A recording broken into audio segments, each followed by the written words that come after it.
That was really fantastic, Jeff Anderle. What a like the world's greatest bass clarinet player. Among them.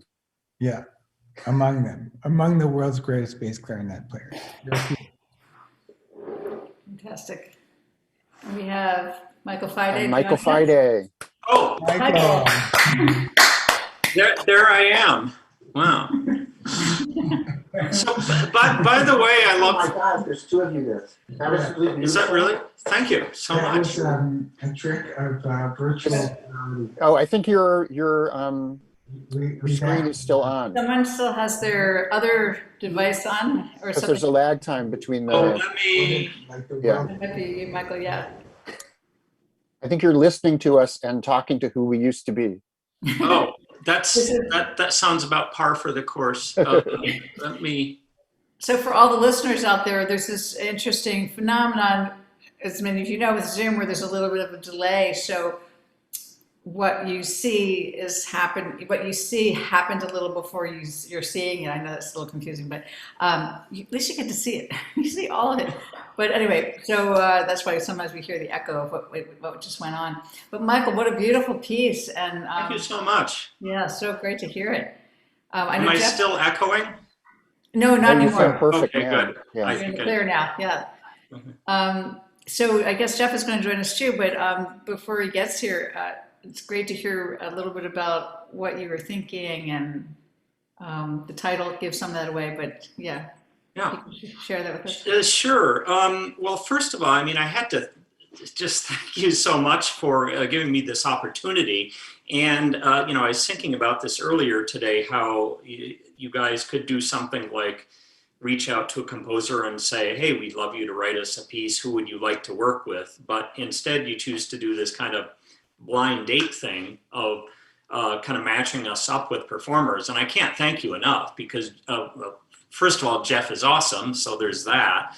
But it just happens to be when we talked on the phone that one day that, oh my God, bass clarinet's my favorite instrument, and I've never had a chance to write for a solo. So, so it was really good for that. And how this came about was we just Jeff and I had a Zoom meeting and we started talking, and I already had this idea kind of flitting around inside my mind about, I think I'd like to write a piece that has to do somehow with Eric Dolphy, because he's also one of my favorite musicians, and he's well known for kind of breaking the bass clarinet in as a jazz instrument of high regard. So so we had this conversation, and I just asked Jeff, I said, "Are you familiar with Eric Dolphy's work?" And he just, without any hesitation, he said, "Eric Dolphy's the reason most of us learned to play bass clarinet." So, and then he mentioned something about, he said, one of the things that Dolphy's well known for is he does this beautiful, beautiful rendition of "God Bless the Child," and Jeff had told me, say, yeah, actually, "God Bless the Child" is kind of become sort of a standard on like conservatory student recitals these days. So it's gotten to that kind of stature. So I decided that, often I'm looking for some kind of springboard of a pre-existent piece of music that I love.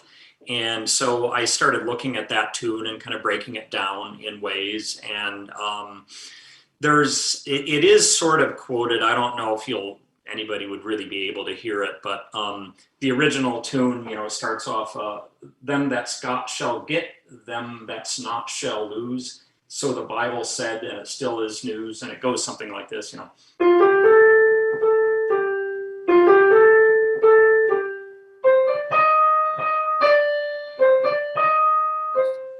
So I just ended up taking that, and then so it becomes, etc. So, and the rest of it, I just go my own way with that little bit, but that's kind of what got me pushed in that direction. So. Well, and I should welcome Jeff into the room. Yeah, everyone. welcome, Thank you Jeff. for a beautiful performance. Thank you. Beautiful performance. But Michael, just to say, it's really fun, I think, for all the listeners to hear that, where did this come from? And you're listening to this original source of inspiration and then taking a bite of that and going your own way. So, yeah, thank you for that piano. And who wrote that song? Billie Holiday and, who was the other Arthur person? Herzog. Who was Arthur it? Herzog. Arthur Herzog, yeah. She co-wrote it with him. And by the way, what I just played, if you want to know what the kind of fake book tune sounds like, don't listen to her recording, because she doesn't follow what she supposedly co-wrote. She does something completely different with it. But it's amazing, of course. But yeah. Which was a tradition with her. Yes. Yeah. Yes. Yeah. It was, and I read a little bit about it. It's kind of funny. It was inspired by an argument she had with her mother on financial matters. So there you go. Wow. Jeff, where are you right now? I'm in Oakland. In My house Oakland. In Oakland, yeah. Great. And how's this time period been for you? It's been, I think similar to a lot of people, just kind of balancing everything. But it is very exciting. It feels like a lot of things are starting up just right now, even online. So it's been really kind of fun to get back into performing more, whether it's live or pre-recorded or whatever. So it's been very nice to sort of interact with the world more. Fantastic. And Michael, you're in Cincinnati? Yes. Great. Well, one of the little silver lining blessings in this whole crazy moment is connecting people in very different locations, sometimes across the ocean, but in this case, across the country. Yeah. So really fun to sit. And Jeff, we heard a little bit from Michael before you joined us about the process, but how was the developing of this piece for you? How was that? Yeah, it was really lovely. It turns out that Michael and I have about 100 mutual friends from when he used to live in the Bay Area. So it was sort of fun to sort of go through that list. And I think he mentioned, Eric Dolphy as important to bass clarinetists, and it's sort of impossible to overstate how important he is to bass clarinetists. Classical, jazz, whatever. It's sort of like almost every sort of bass clarinetist will say, well, you know, I was playing some bass clarinet in my band, and then I heard Eric Dolphy, and that's sort of what let me know that other things were possible. So I was really excited when Michael wanted to do this sort of inspiration of Eric Dolphy. So it was really, really fun. And yeah, it was really, very collaborative to work with him as well. So we had a lot of nice meetings, sort of back and forth, what would work well. And yeah, so it was Jeff, really fun. you're part of a bass clarinet duo. Is that still exists? Yeah, Squonk. We're still doing a lot of stuff. I mean, not right now, but yeah. And I've also I've heard recordings of this wild bass clarinet. Is it a quartet doing kind of like heavy death metal music? Yeah, that's called Edmund Wells. That was a group I was in for a while, a long time. It's 4 bass clarinets playing heavy metal music. If you can imagine that, it's worth checking out. It's very fun. And how's the area? How's Oakland, and what's the atmosphere and during this time period? Are things totally shut down? I know for a while things were very closed down. It's started to open up a lot lately. California's doing, I think, pretty well. So we're looking towards like May or June, like everything open. But lately we're able to do a lot more. And my wife and I both got vaccinated a month ago, so we're feeling, a little more able to do things that we're that we want to, which is really nice. Great. I want to say that along with the blind date that you mentioned, that the commissioner of this piece is anonymous, and we don't know who it is either. So that's a real blind date for you. So This is not the same. It's not the same anonymous who commissioned a work earlier. So this anonymous is even anonymous to us. Anonymous too. Yeah. Thank you, anonymous. Which is wonderful. I mean, I think people have really felt that they wanted to contribute during this time period and bring new art into the world. I mean, these people commission all the time, but I think it's something particularly poignant at this moment to get the juices flowing and, make sure it's still happening, performance and commissioning.